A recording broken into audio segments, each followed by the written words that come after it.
안녕하세요. 예피입니다. 이 세상의 시스템이 디지털화 되어 갈수록 현실과 가상 공간의 차이를 구별하기 어렵게 되어 가고 있습니다. 메타버스와 블루빔 프로젝트가 그 예에 해당하며, 여기서 블루빔 프로젝트는 단일 세계 정보, 단일 세계 군대, 단일 세계 종교, 현금 없는 사회 및 중앙 컴퓨터에 의해 제어되는 마이크로칩을 이식한 인류와 함께 짐승 정부의 새로운 질서를 안내하도록 설계되었습니다. 블루빔 프로젝트는 나사와 유엔에 의해 기획되었고, 프로젝트를 달성하기 위한 저변의 배경은 공포를 갖게 하는 것입니다. 예를 들면 9.11과 같은 테러와의 전쟁을 일으켜 대중의 공포를 조성하기 위한 장치로 이 프로젝트를 사용하도록 도구화시키는 것입니다. 작가 데이비드 이케는 이것을 문제점을 발생시키고 이것에 반응하면 해결을 해주는 공식과 같은 것이라고 말했습니다. 즉, 공식을 다시 사용하면 문제, 가짜 외계인 침공을 만들고 반응, 대중이 두려워할 때까지 기다렸다가 해결, 하나의 세계 정부와 군대라는 해결책을 제시하는 프로젝트입니다. 짐승 정부의 모든 기획과 프로젝트에는 항상 공포가 그 기절을 지배하고 있습니다. 코로나도 마찬가지로 여기에 해당합니다. 공포를 통해 짐승 정부는 대중을 통제하고 예속시키는 수단으로 활용합니다. 요한복음 16장 33절에는 이렇게 말하고 있습니다. 이것을 너희에게 이르는 것은 너희로 내 안에서 평화를 누리게 하려 함이라. 세상에서는 너희가 환난을 당하나 담대하라, 내가 세상을 이겼노라. 그리스도가 세상을 이기셨기 때문에 어떤 공포도 우리를 지배할 수 없습니다. 블루빔 프로젝트는 두 가지 경우로 운영을 기획했습니다. 첫 번째는 UFO가 지구를 침공하여 인류가 볼 수 있도록 정교하게 만들어진 가짜 외계인 침공을 준비하는 것입니다. 홀로그램 이미지를 이용해서 정교하게 짜여진 우주선을 하늘에서 띄워줍니다. 미디어가 주류 뉴스에서 이를 대대적으로 보도하면서 지구가 외계인의 공격을 받고 있다고 말합니다.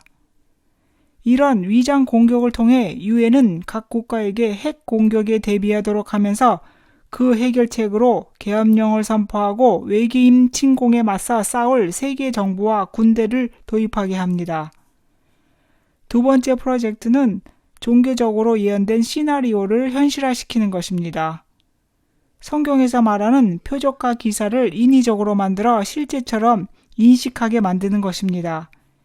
이것에 더해서 이들이 기획하고 있는 것은 과거에 과학자들과 고고학자들이 가르쳤던 곳에서 지진이 강타해 어떤 비밀들이 재발견되고, 이러한 재발견은 우리가 이제까지 가졌던 믿음과 기본 종교 교리를 뒤엎는 데 사용합니다.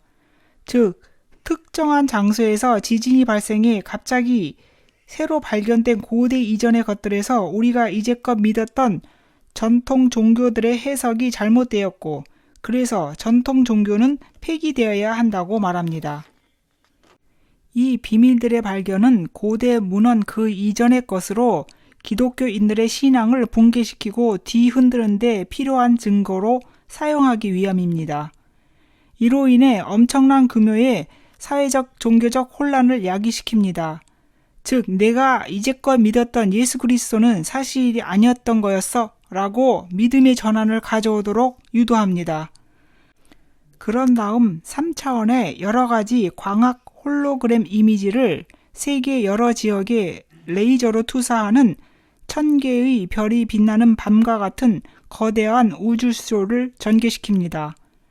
또 세계 여러 지역과 국가, 신앙에 따라 다른 이미지를 투사시킵니다. 컴퓨터 애니메이션과 우주 깊은 곳에서 발산되는 소리를 내면서 다양한 각신을 섬기는 메시아들이 재림을 하게 되는 것을 목격하게 만듭니다. 예수 그리스도, 모하메드, 부처, 크리슈나 등의 투영이 하나로 합쳐져서 실제화되며, 이 실제화된 존재는 다름 아닌 적그리스도가 될 것입니다. 홀로그램의 원리는 레이저빔이 간섭 현상을 통해 입체상을 구현하는 원리입니다. ISS 우주정거장에는 홀로그램 빔 장치가 장착되어 있습니다. 인공위성을 통해 구현하고자 하는 이미지를 레이저빔으로 쏘면 스크린이 이미지를 반사시켜 전송 거울을 통해 이 이미지가 반사되고 물체가 투영되어 스크린에 보이게 됩니다. 단일 레이저빔은 두 부분으로 나뉩니다. 하나는 물체를 비추기 위한 것이고 두 번째 부분인 기준빔은 거울에 의해 반사가 됩니다. 두 빔이 만나 홀로그램을 형성하는 간섭 패턴을 형성합니다. 이 홀로그램을 사용하여 원본 개체의 3차원 이미지를 다시 만들 수 있습니다. 프로젝트에서 하늘은 영화의 스크린으로 사용하고 우주 기반 레이저를 쏘는 위성은 지구의 네 모서리에서 동시에 이미지를 투사하면서 각 나라의 언어와 방언으로 투사시켜 각 지역, 국가, 종교적 믿음 형태에 따라 다르게 투여시킵니다. 컴퓨터가 위성을 조율하고 소프트웨어가 쇼를 진행하면서 사람들이 진짜처럼 믿게 하는 가짜 쇼입니다. 홀로그래피는 주파수대가 극초장파, 초장파, 장파에 동일하게 적용이 가능한 이미지이고 광학 현상에 해당합니다. 이 홀로그램 기술은 뇌에 미치는 무선 주파수 파동의 효과를 활용하는 첨단 마인드 컨트롤 무기와 함께 사용될 것입니다.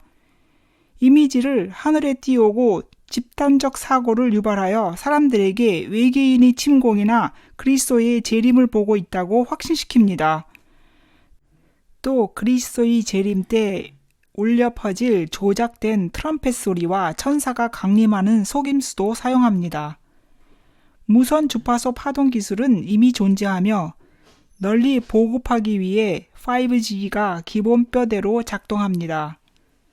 인공위성이 파동을 개인의 두개골의 광선으로 쏘면 귀 내부 쪽을 자극하여 소리로 변환시키는 장치입니다. 고의로 연출된 거짓 그리스도가 신세계 질서의 새 보편 종교와 맞는 진정한 그리스도라고 믿게 만들도록 능란한 트릭을 사용합니다. 또 휴거 상황을 재현해서 큰 무리의 사람들을 공중으로 들림받게 할 정도의 강력한 기술을 발휘합니다. 2000년 전에 예언된 일이 성취가 된 것처럼 우리를 속일 것입니다.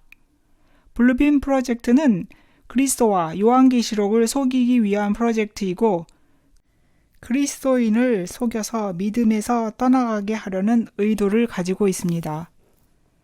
마태복음 24장 24절에서 26절을 보면 거짓 그리스도인들과 거짓 예언자들이 일어나서 큰 표징과 기적을 일으키면서 할 수만 있다면 선택받은 사람들까지도 미혹할 것이다.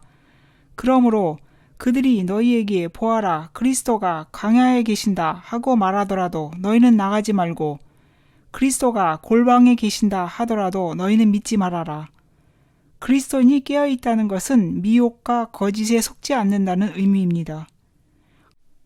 거짓 재림을 가지고 크리스천을 속이려 할 때 우리는 가지고 있는 분별력을 발휘하여 이들의 속임수를 간파할 것입니다. 그럼 이들이 이 프로젝트를 실제 실현시킨다고 한다면 언제 이것을 사용하게 될까요? 이 사건은 인류가 정치적 혼란과 경제 붕괴로 전방위적으로 큰 위기와 파국을 맞은 시기에 직면해서 대중이 스스로 자유를 포기하는 대가를 치르더라도 모든 것에서 평화와 안전을 재건하기 위한 메시아가 출현한다면 받아들일 수밖에 없는 준비를 시키기 위한 것입니다. 이것은 다니엘서가 말하는 적그리스도가 이스라엘과 7년 평화조약을 맺는 시기와 맥을 같이 합니다. 시청해 주셔서 감사합니다.